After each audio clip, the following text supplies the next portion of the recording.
Si vous êtes propriétaire, vous vous êtes sans doute déjà posé la question, peut-on rénover sa maison pour la mettre aux normes basse consommation?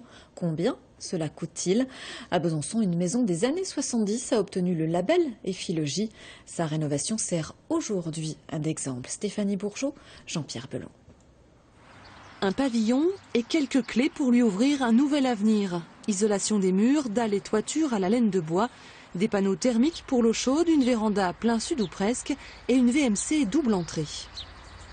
Cette prise d'air est juste derrière les vitres exposées au maximum au sud. Donc en période de chauffe, l'air qui pénètre dans la maison est préchauffé. 9 mois de travaux ont été nécessaires pour une ristourne annuelle de 400 € sur la facture énergétique depuis 3 ans, et ce malgré 50 mètres carrés supplémentaires. Un projet pionnier et bien pensé. Nous sommes passés de F à B. Ah, voilà. Donc là, c'est une indication précieuse pour nous et aussi pour la planète. Mais rénover est souvent plus compliqué que construire, d'où l'utilité d'avoir recours au bon conseil de l'espace Info Énergie et à son audit. Vous avez la liberté de faire les travaux ou de ne pas les faire, ça n'engage pas l'audit énergétique.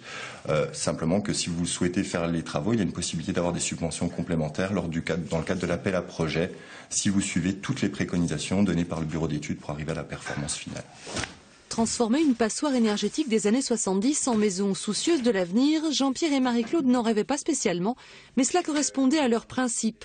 L'étalement urbain et les familles exilées pour un bout de terrain, ça les inquiète. Personne n'est là pour dire à ces gens mais vous allez dans le mur, parce que le coût de l'énergie ne va pas cesser d'augmenter et vous aurez besoin de 2 voitures pour venir travailler, pour venir faire vos courses, etc.